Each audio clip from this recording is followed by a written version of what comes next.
nagbabalita. Ito ang tinig ng kalikasan, sining at karunungan. Boses ng bayan, tinig ng mamamayan. DZLP 19.7 Radyo Leon. Hatid ang balita, himig at kwento. DZLP 19.7 Radyo Leon. Broadcasting live mula sa Bulwagang Balagtas. Narito na ang mga balita na dapat niyong malaman. Pangulong Marcos Jr. nanawagan para sa simpleng selebrasyon ng Kapaskuhan. Chami laban sa Lomi. Quezon Huskers kampyon ng MPBL. I Engage, 9th Atimonan Social Media Summit ipinagdiriwang.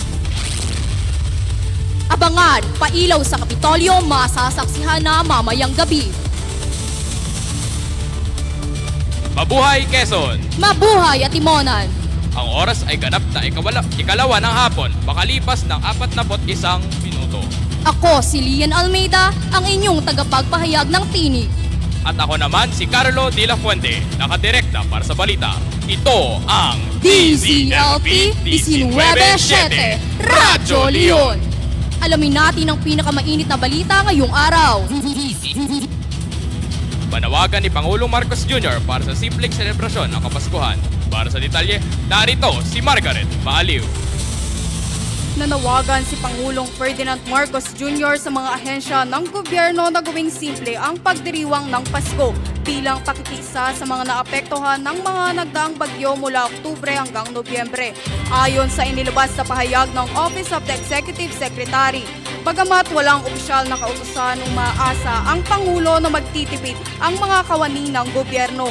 Tiniyak naman ng Malacanang na ipadadama ang diwa ng Pasko sa mga nasalanta sa pamamagitan ng tulong mula sa pamahalaan. Tinig ng bayan para sa Balitang Nasyonal, Margaret Maaliw, nakaantabay. Salamat Margaret sa iyong pagbabalita. DZLP. Chami laban sa Lomi.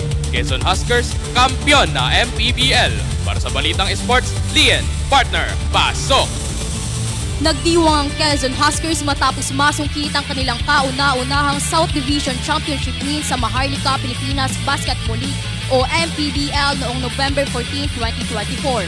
Tinalo nila ang Batangas City Tanduay Ram Masters 65-60. Tampok rin ang diskusyon sa pagitan ng Chami at Lomi. Mas masarap daw ang Chami kaysa Lomi, ayon sa manonood.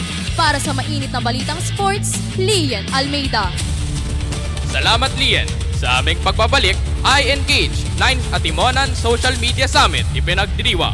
At para sa trending at nakakaaliw na balita, pailaw sa Kapitolyo, Paskong Quezonian 2024. Alam mo ba kung saan ang Atimonan? Atimonan? Saan yun? Halina kayo sa Atimonan, maraming pasyalan dito. Kagaya na lang ng pinagbanderahan at Bantakay Falls. Kung kaya't ito'y ingatan at alagaan natin ito. Kalikasan ng Atimonan ating alagaan sa pamamagitan ng tamang pagsisegregate ng mga basura. Pagputol ng puno ay iwasan upang polusyon at baha ay mapigilan. Ang paalalang ito ay hatid sa inyo ng Menro Atimonan at ng himpilang ito. Nagbabalik, I Engage 9th Atimonan Social Media Summit ipinagdiriwang. Alamin ang detalye mula kay Ron Bornales. Ibalita mo na! Atimonan Social Media Summit muling sumasa-ere sa ika-9 na taon nito. Bilang parte ng selebrasyon, iba't ibang contest tulad ng mobile photography, eksena eskwela, short film festival, local at invitational. Sa kasalukuyan, radio broadcasting ang sumasa-ere.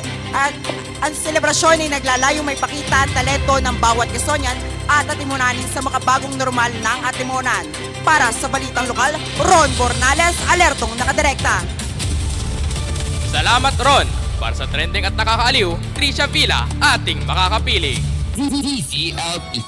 Magbubukas na ngayong gabi ang kaabang-abang na pailaw sa Kapitolyo para sa Paskong Quezonian 2024. Masasaksihan ng iba't ibang kumukuti-kutitap na mga atraksyon sa Perez Park, Lucena City. Damang-dama na ang nalalapit na Kapaskuhan dahil sa makukulay na ilaw at dekorasyong magpapaliwanag sa buong Kapitolyo. Huwag palampasin ang granding pagbubukas at damhin ang diwa ng Pasko sa puso ng Quezon Province. 33 days na lang, Pasko na! Ako si Tricia Villa para sa balitang trending at nagbibigay aliw. Ito ang mga balitang aming nakalap ngayong araw. Sa pagtatapos ng himig at tinig, tandaan! Dala ang sigla ng katotohanan, sandigan ng Atimonan at bawat Quezonian.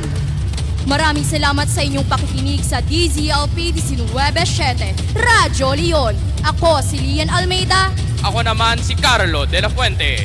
Boses ng Bayan, Tinig ng Mamamayan. DZLP 19-7, Radyo Leon. Hatid ang balita, himig at kwento.